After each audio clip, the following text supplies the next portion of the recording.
plus tarder en direct Pierre Jovanovic, directeur littéraire du Jardin des Livres, mais aussi grand journaliste visionnaire, grand reporter, qui va nous parler de l'ouvrage qu'il a rédigé là récemment. Je crois que ça c'est sorti, la fin du rédactionnel de cet ouvrage a été en début d'année, et il va nous parler plus en détail de l'humour noir et les pouvoirs surnaturels du Christ. Et il va nous citer aussi toutes ces références des grands de ce monde. Voilà, bonjour et bienvenue Pierre. Bonjour Jeannie, merci à vous, c'est très gentil. Bonjour Pierre. Donc je suis entouré d'une partie de l'équipe de la direction de la rédaction, à savoir Pascal à mes côtés, et puis aussi Cindy qui est originaire des États-Unis, qui aura certainement des questions plus précises. Cindy. Bonjour. Bonjour. Bonjour à vous tous. Bonjour Pierre. Merci. Alors la première petite question, c'est de savoir comment tu es venu de ce 666, les 3-6, au 3-8, et notamment sur ce thème de l'humour noir et les pouvoirs surnaturels du Christ. Écoutez, vous savez, on avait fait une émission, vous avez eu la gentillesse de m'inviter il y a une dizaine d'années maintenant, oui. Pour la sortie du livre 666, et je vous avais dit à l'époque que le cours de l'or allait littéralement exploser, et ne serait-ce qu'au cours de ces 4 dernières années, ça a fait quasiment du 100%. Voilà. Donc tous vos auditeurs et auditrices qui ont suivi mes conseils, bien sont devenus quand même extrêmement à l'aise. Hein, voilà. Donc et on avait fait une émission il y a 14 ans quand le livre 777 était sorti, oui. Rappelez-vous, et dans lequel j'avais annoncé que si mon analyse de l'Apocalypse de Jean était juste, Benoît XVI sera éjecté du Vatican par des forces internes. Voilà, et c'est ce qui s'est passé. Ça s'est passé effectivement. Un an, grosso modo, un an après. Et donc là, c'est le triptyque, hein, c'est le livre 888. Alors c'est le 888 de l'infini, hein, c'est pas le 8. C'est l'infini, parce qu'en fait, j'ai assisté à l'enterrement d'un de mes amis de 20 ans quasiment, Paul Vermus, hein, aujourd'hui plus personne ne s'en souvient, mais c'est un garçon qu'on voyait partout, la télé, dans les journaux, les magazines, VSD, Journal du Dimanche, enfin j'en passe, c'est des meilleurs, et sur RTL, sur Europe, enfin il était partout. Et donc j'ai assisté à son enterrement. Et donc c'était, comme il était juif, il a été enterré donc dans le quartier juif du cimetière de Montparnasse. Et à un moment donné, si vous voulez, le personnel funéraire avait demandé de quelques personnes de porter son cercueil, et donc il n'y avait pas grand monde, hein, finalement, qui s'est avancé, hein, parce que ça fait toujours peur aux gens quand de toucher un cercueil, vous voyez, bref, en tout cas j'ai porté sur mon dos donc le cercueil de mon ami Paul Vermus jusqu'à son dernier bien immobilier, comme on dit, et au moment où le personnel faisait son travail, j'ai réalisé qu'il y avait des gravats un peu partout sur toutes les tombes alentour. Et je me disais que c'était vraiment des sagouins, quoi, qui faisaient vraiment un travail d'amateur en jetant des pierres de tous les côtés lorsqu'ils avaient creusé ces tombes. Et en fait, j'ai réalisé, si vous voulez, dans ce cimetière Montparnasse, que quand les Juifs en fait n'apportent pas de fleurs, ne posent pas de fleurs sur la tombe de leurs proches. En fait, les Juifs ne posent que des pierres. Voilà. Et d'un seul coup, si vous voulez, ça m'a secoué. J'ai eu une sorte d'interrogation métaphysique, oui. Comment dire, parce que j'avais l'impression qu'il y avait quelque chose qui me reliait, qui reliait cette constatation. Et en fait, j'ai réalisé, si vous voulez, que que le Christ, vous savez, dans les évangiles, lorsque le Christ rencontre celui qui s'appelle Simon, lorsqu'il le rencontre pour la première fois, oui. Au bout de 10 secondes, il décide de changer son nom et il dit, tu t'appelles plus Simon, désormais tu vas t'appeler Pierre. Voilà, Pétros en grec. Hein, Pétros, pétrole, etc. La roche. Hein, voilà. Et quand il lui a dit, et donc ça, vous savez ça dans les évangiles, et quand il lui a dit, c'est sur cette pierre que je vais construire mon église, eh bien, on peut dire que effectivement, la tombe de Pierre qui a été identifiée, donc c'est Saint-Pierre de Rome, eh bien, on peut dire que le Christ a une vision de 2000 ans d'avance sur le futur, et effectivement, le Christ a déposé lui aussi sa petite pierre sur la tombe de Pierre, justement, mais il a continué à le faire, et ça a donné littéralement Saint-Pierre de Rome. Voilà. Et je me suis mis à creuser, si j'ose dire, cette idée, oui, pour vérifier l'authenticité, si vous voulez, donc je suis remonté aux textes originaux des plus anciens, et effectivement il n'y avait pas de triche possible, hein, parce que c'est les évangiles les plus anciens, grosso modo, ça date de 50 ans après la mort de Pierre, grosso modo, donc ou même certains étaient écrits alors que d'ores et déjà la tombe de Pierre était une sorte de petite célébrité, comme on dit, exactement comme la tombe d'un autre saint, qui est devenu saint, qui s'appelle Charbel Maklouf. Hein, c'était un moine libanais, à peu près 1 heure de Beyrouth, et il est mort personne ne savait qui c'était, tout le monde s'en foutait, et ils l'ont jeté dans un trou, donc par 50 degrés à l'ombre, et ils ont remis de la terre dessus, comme pour tous les autres moines qui sont morts. Et en fait, petit à petit, ils se sont rendus compte qu'il y avait des miracles qui se passaient, des choses complètement surnaturelles qui se passaient autour de sa tombe, de ce moine complètement inconnu, qui, à ce jour, est le saint le plus connu, et je pense même celui qui a fait le plus de miracles dans l'histoire de ce qu'on appelle les saints du Vatican, c'est-à-dire le saint Charbel Maklouf. Il est à l'origine, certains disent 40 000, d'autres 70 000 miracles depuis sa mort au Liban. Et c'est la raison pour laquelle, parce que nous on vient de publier justement la découverte de la tombe de Saint-Pierre d'une épigraphiste qui s'appelle Marguerite Guarducci, et c'est elle qui a découvert, effectivement, qui a confirmé que l'endroit où était construit la tombe de Saint-Pierre, c'est-à-dire la basilique Saint-Pierre à Rome, eh bien c'est juste au-dessus de la tombe originelle où avait été jeté Pierre, lorsqu'il a été crucifié à Rome.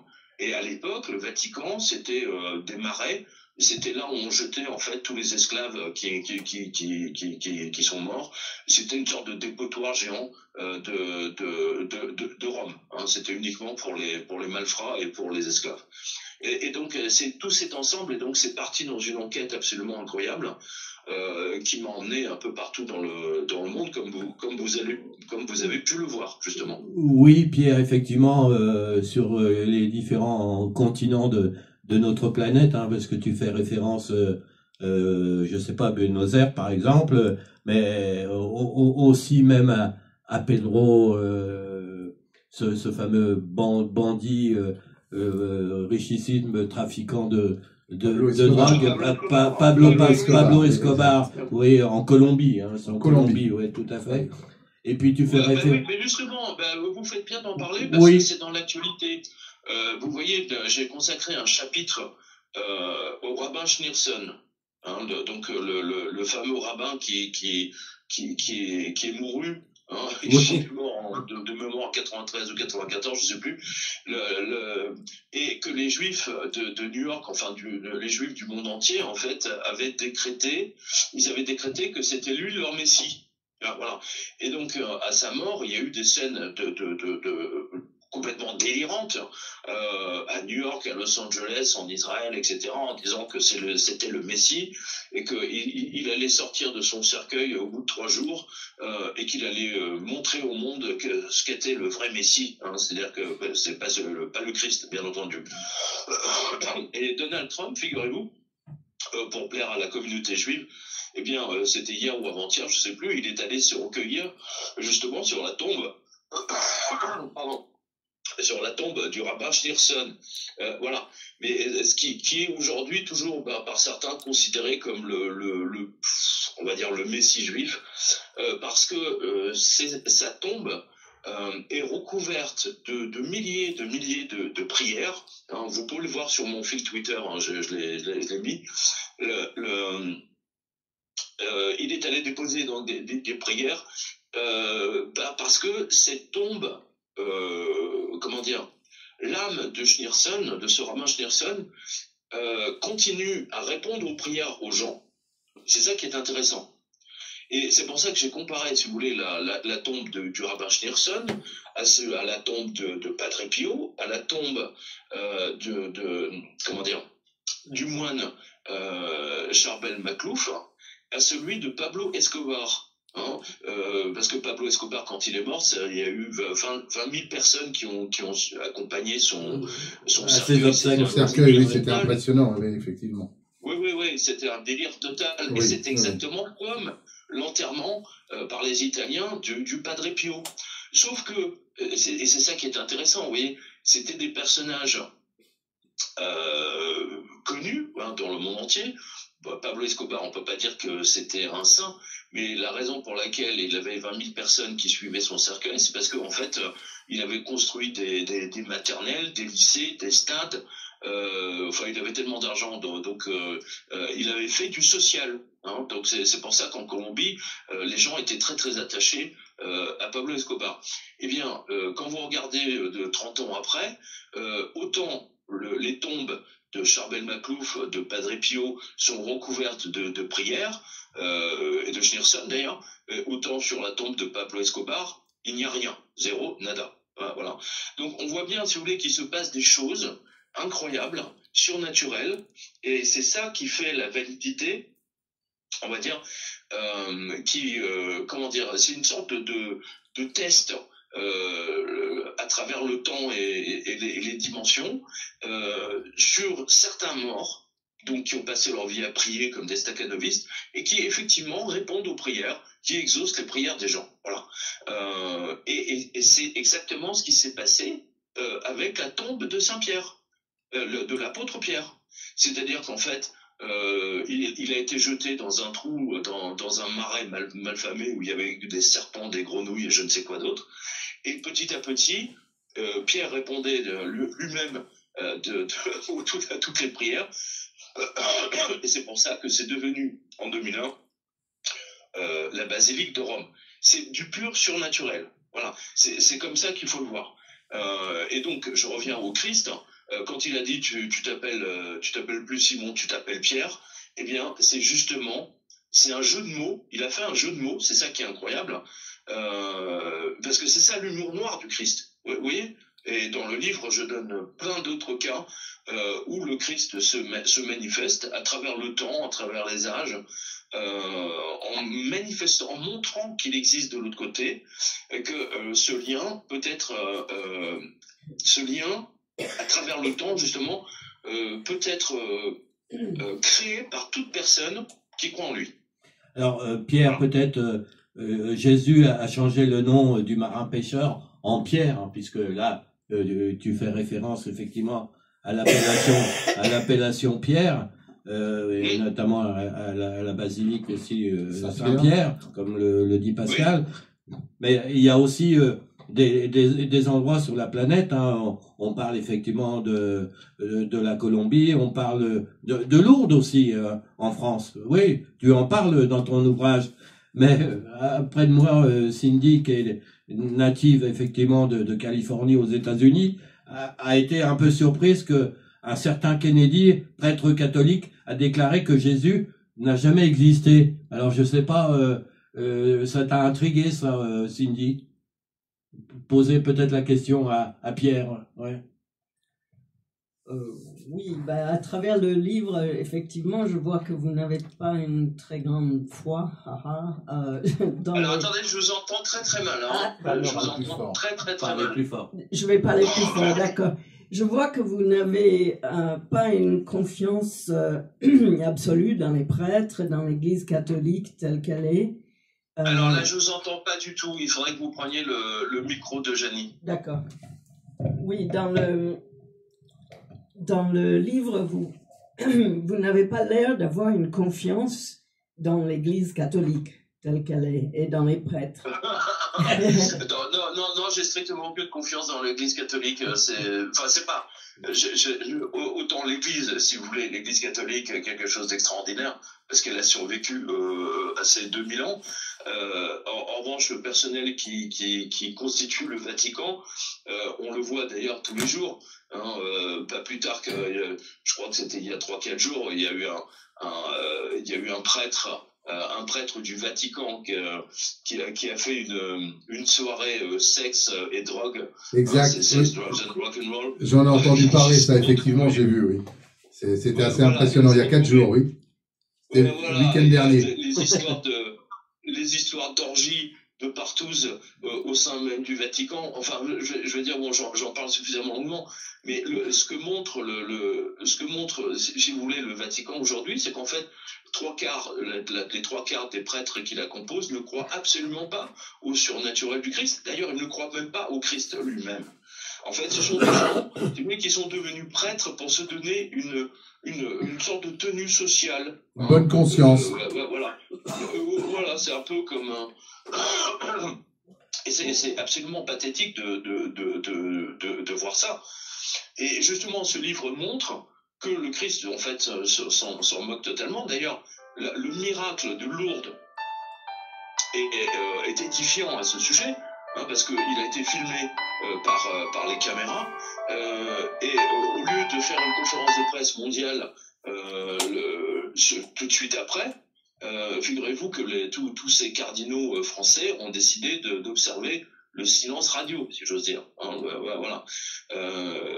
Parce que ça les embête. Et ce qui était amusant, si vous voulez, c'est que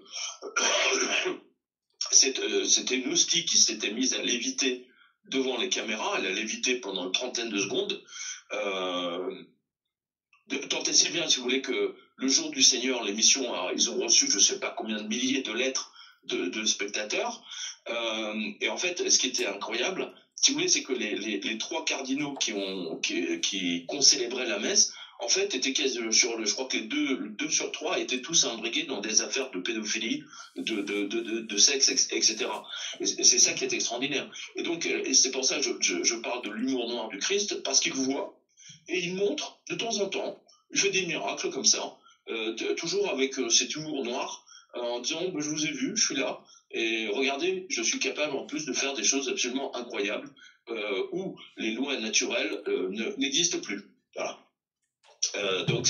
Et tout à l'heure, Cindy parlait de Kennedy. Bah oui, c'est un prêtre australien qui, pendant 30 ans, a célébré des messes, a fait des baptêmes, etc., a célébré des mariages, a distribué l'hostie, et puis il a déclaré d'un seul coup, en faisant son coming out, oui, je suis homo, et oui, je n'ai jamais cru à l'existence du Christ. Ça veut dire qu'en fait, il a mené toutes ces brebis, je veux pas dire à l'abattoir, mais il s'est foutu de leur tête et les a littéralement méprisés. Donc il y a un problème fondamental aujourd'hui avec l'Église catholique qui a du mal à accepter que le Christ puisse vraiment exister.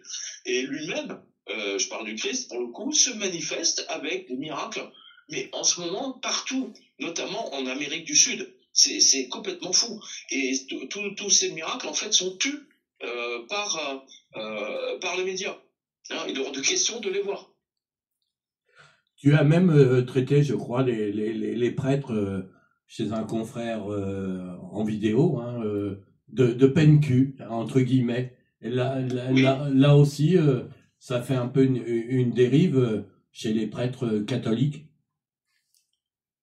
C'est une dérive, en fait, mais c'est pas vraiment le sujet du livre. Hein. Non, c'est un petit commentaire, effectivement, par rapport à des interventions également chez nos confrères, ouais. Ce qui est L'appellation. Oui, oui. Ce qui est intéressant avec le livre 888, c'est que, si j'ose dire, il remet l'église au milieu du village. Hein, oui. Hein, c'est un écho, si vous voulez, à Marshall McLuhan, hein, le seul écrivain, enfin sociologue, c'est un écrivain canadien d'ailleurs, qui avait décrit le monde tel qu'on le connaît nous, c'est-à-dire le monde d'Internet, avec 40 ans d'avance lorsqu'il a publié en 1974 ou 75 de mémoire la galaxie Gutenberg. Hein, donc il avait annoncé le village global. Vous voyez, et donc bon, moi j'estime, si vous voulez, que aujourd'hui quand vous ouvrez les télés, on ne vous parle que de mort. C'est vrai. On ne vous parle pas de ce qui se passe après. C'est-à-dire qu'en fait, on force les gens à consommer au maximum avant de mourir. Vous voyez, alors en lieu et place de faire une sorte de vie spirituelle, de développer cette connexion avec le spirituel. Alors c'est valable pour toutes les religions, hein.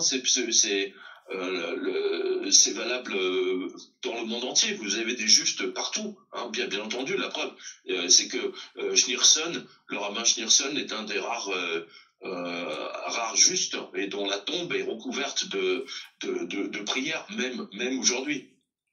Mais c'est très rare.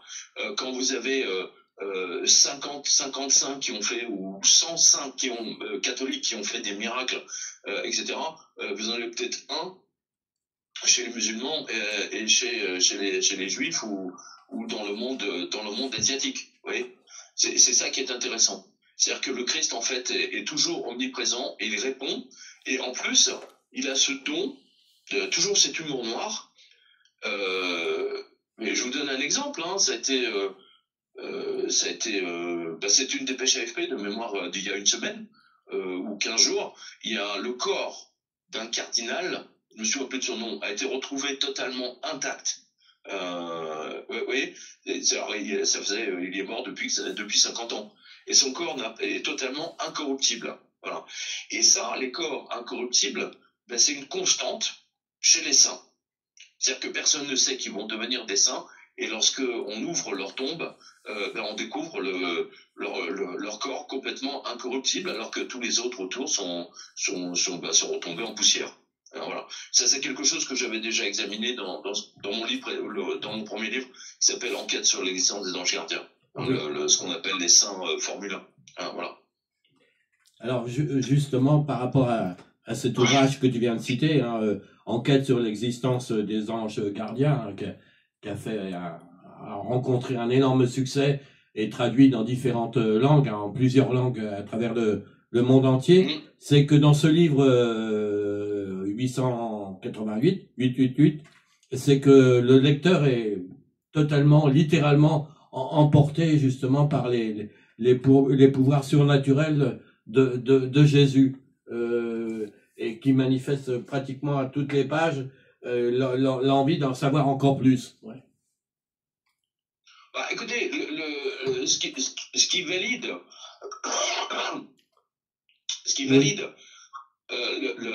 le livre, en fait, c'est que j'ai réuni deux mondes. J'ai réuni le monde ce qu'on appelle du surnaturel chrétien, catholique, et je l'ai confondu, si je puis dire, ou réuni avec les travaux de la CIA.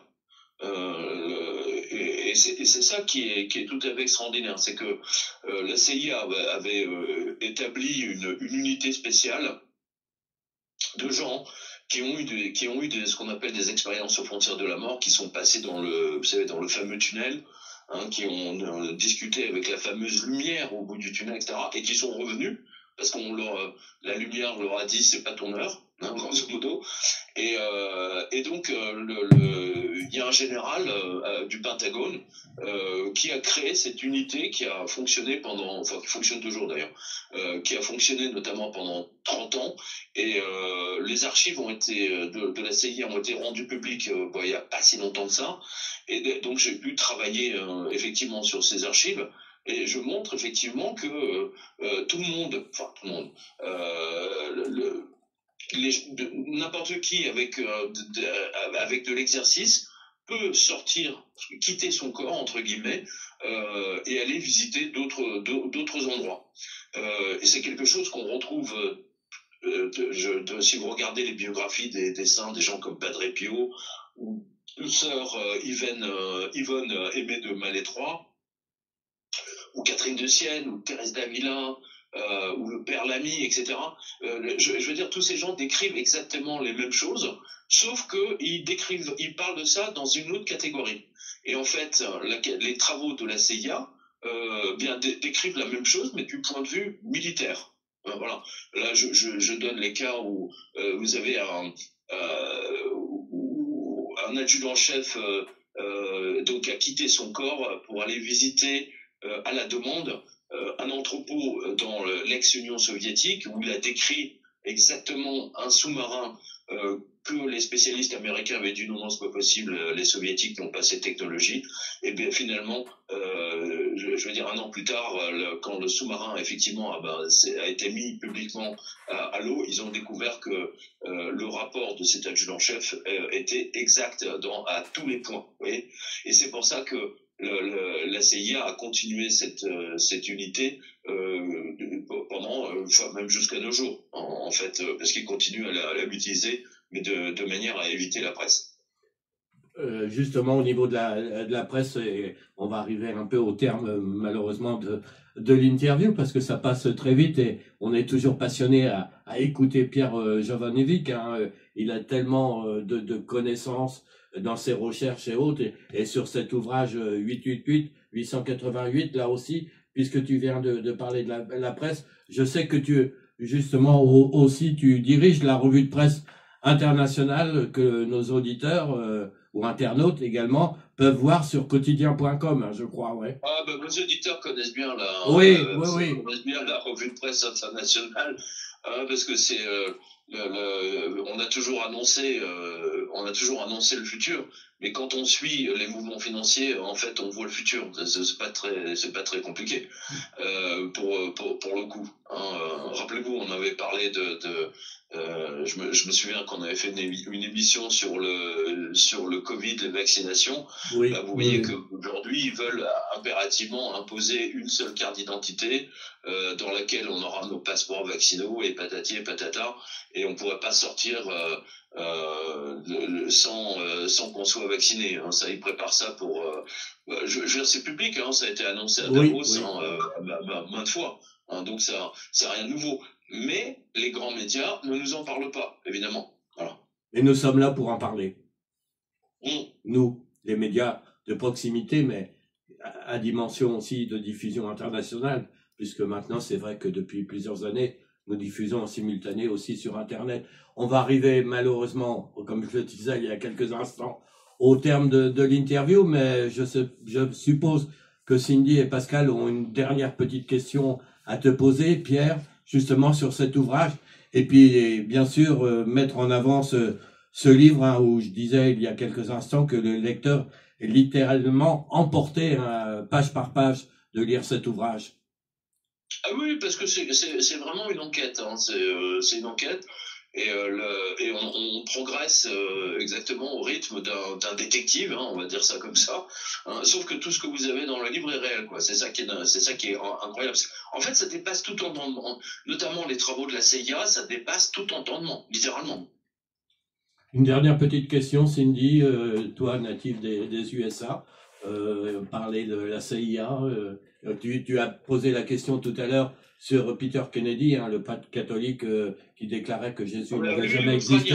Oui, l'Australien. Voilà, lui, le prêtre Kennedy, c'est un Australien. C'est pas un Américain. Non, c'est un Australien. Oui, mais enfin bon, vous savez, aux États-Unis, Cindy va pouvoir nous le confirmer, vous avez tous les évangélistes qui ont été tous pris quasiment dans des affaires de proxénétisme ou ont été photographiés avec leur maîtresse, alors qu'à la télévision évangélique, ils expliquaient qu'ils n'ont jamais trompé leur femme, quoi.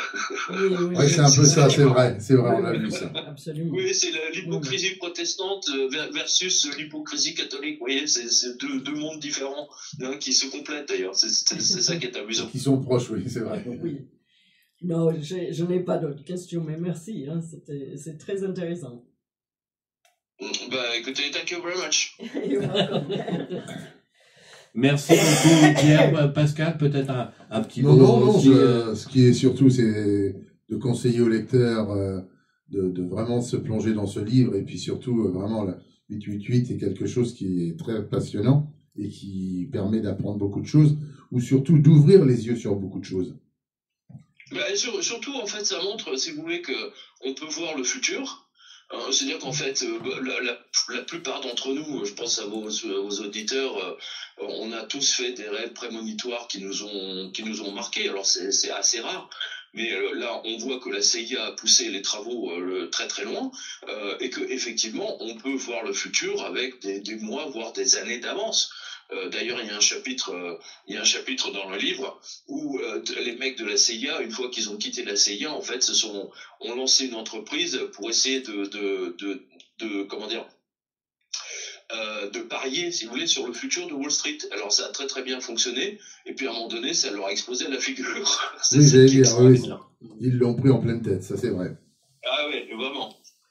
Eh bien, un grand merci Pierre Jovanovic, hein, pour nos auditeurs, nos internautes, de nous avoir présenté plus en détail cet ouvrage avec beaucoup de reportages, beaucoup de recherches, parce qu'il y a de travail, comme tu le dis si bien Pascal. Donc félicitations. C'est rempli de photos, je veux dire, voilà, c'est rempli de photos, de documents, toutes les informations sont vérifiables. Sont vérifiées, oui, tout à fait. Voilà, donc c'est pour ça que ce livre. Vous savez, j'ai fait une dédicace à Toulouse il y a 15 jours, 3 semaines. La dédicace a commencé à 14h et elle s'est terminée à 19h30. Effectivement. En tout cas, c'est vrai qu'on conseille aux gens de lire ce livre 888 de Pierre Jovanovic, qui est vraiment quelque chose qui va être intéressant pour beaucoup de monde. Encore un grand merci. Je vais pas être trop. J'ai une dédicace, j'ai une conférence, c'est pas très loin de chez vous, je crois, oui. je dis peut-être une bêtise, Amiens. Amiens, oui, c'est pas très loin. Oui, département de la Somme. Le 12. 120 km. Conférence le 12, voilà, enfin, allez sur jovanovic.com, vous avez toutes les dates, mais je donne une conférence justement sur le livre 888, ce samedi, là. Voilà. Donc, j'invite vos auditeurs à s'inscrire à la conférence. Eh bien, merci Pierre, et puis n'hésitez pas à consulter le site internet du Jardin des Livres à Paris, bien sûr. Et puis un grand merci aussi à Marie, qui est l'interlocutrice justement entre cette société d'édition du Jardin des Livres et puis les médias, et notamment cette fidélité à notre propre radio, Cigale Champagne à Reims. Et comme tu le disais, Pascal, c'est vrai que... écoutez, j'attends votre invitation dans les studios, hein, parce que... Oui, on lance l'invitation. On va lancer l'invitation. On lance l'invitation, Pierre, ça sera avec grand plaisir. Oui. On se souvient, Jean-Pierre, nous étions allés chercher Pierre à la gare de Reims. Ouais. On ira, il n'y a pas de problème, on t'attend. Nous irons. Merci encore un grand merci à toi, Pierre. Félicitations pour cet ouvrage, et puis merci bien sûr à Marie. Merci pour la réalisation technique à Jean-Pierre. Merci Pascal. Merci Cindy. Merci à vous. Merci à bien vite. Et nous retenons pour lancer l'invitation en nos locaux. À très bientôt. Marie va organiser ça. Je vous remercie. Voilà, tout à fait. Ce sera avec grand plaisir. Merci. Au revoir.